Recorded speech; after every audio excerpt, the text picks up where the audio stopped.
I love the joy that I see in the young kids today coming and walking to the front doors of Salty Rooster. It's a bright and sunny morning, gonna cruise right by your house. You know what's better than one Salty Rooster?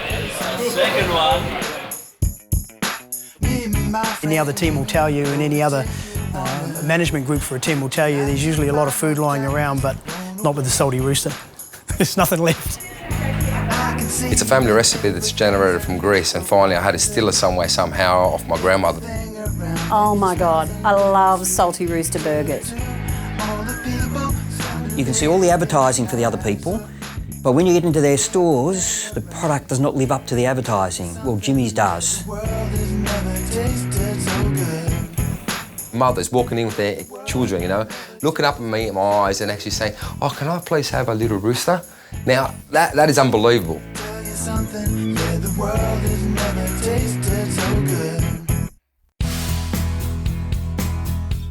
When I started Salty Rooster, I started at the age of 29. I actually invested money in a chicken shop.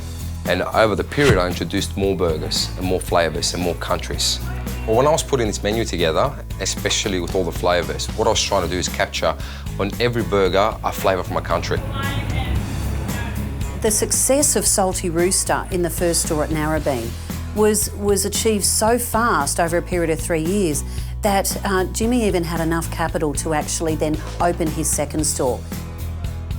I believe the team that Jimmy's pulled together is top-notch, and he's prepared to invest in that, so the system and the model and the ongoing work and development is always going to be up there with the best, if not better.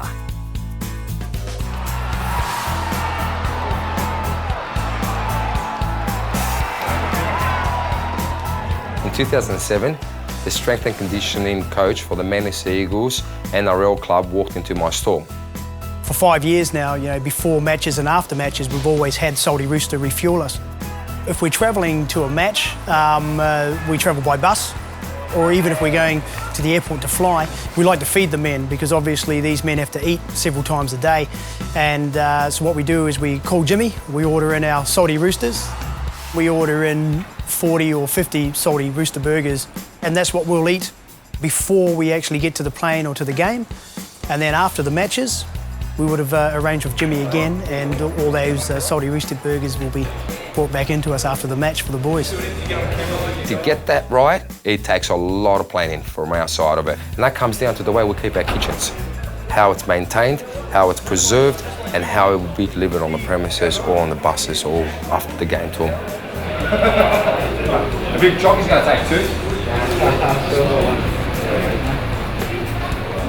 You can't make a decision like this lightly, quite simply because if you get it wrong and you get an effect of food poisoning, or even just if the wrong amount of ingredient is put in or into a gravy or whatever, and you get a sluggish, you know, too much fat, you know, you're talking about millions of dollars worth of athlete.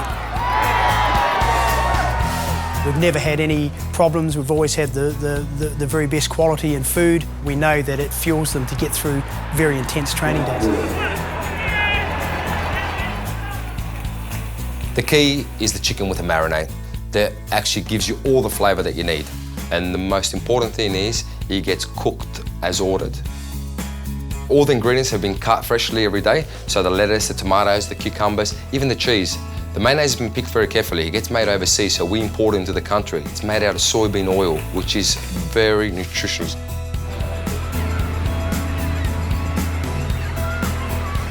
I love putting things together and designing something and creating something.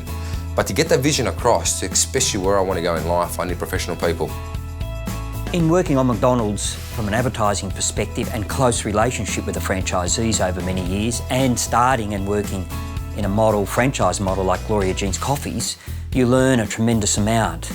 And there are some key elements that come out in a franchising model. One is you have to have training, not just initially but ongoing.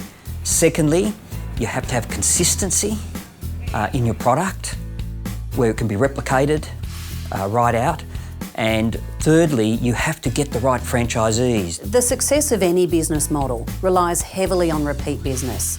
Now, we've got the systems in place to support that, from local store marketing to customer service. Yeah, everything's covered by systemising and documenting every single process, from training to cooking of the burgers to serving the customers, and also bringing that passion that really has made Salty Rooster to what it is today. Our aim is to ensure that individuals can join our team and not just build one store, not just run one, but actually run 2 or 3, and to be able to know that we've got a vested interest in them. One thing I love about Jimmy and Salty Rooster is not only just his passion, but also he's innovating the whole time. You can't just sit there and say everything's now terrific. He cannot sit still. He's always got new ideas, and that's what needs to come through in a franchise. It's become a part of our eating culture now, the Salty Rooster. By the time the burgers sit there, they're all disappeared. What can I say? They must be delicious because they try. Yeah, a coach is hard pressed to find one at the end of the day. What I love about this business is the passion and the fun that you can have. Not only helping to build your future, but also the fun that we're creating within the franchise network. Salty Rooster will be my dream, basically, to see it all around the world. Young kids actually walking into the stores with a passion, saying like, I want a thick shake, or I want an ice cream. Oh, can I please have, that brings delight to my face, knowing that this young kid has woken up and has decided to come into my store for the day. Now, that's an experience you can't believe or explain to anyone.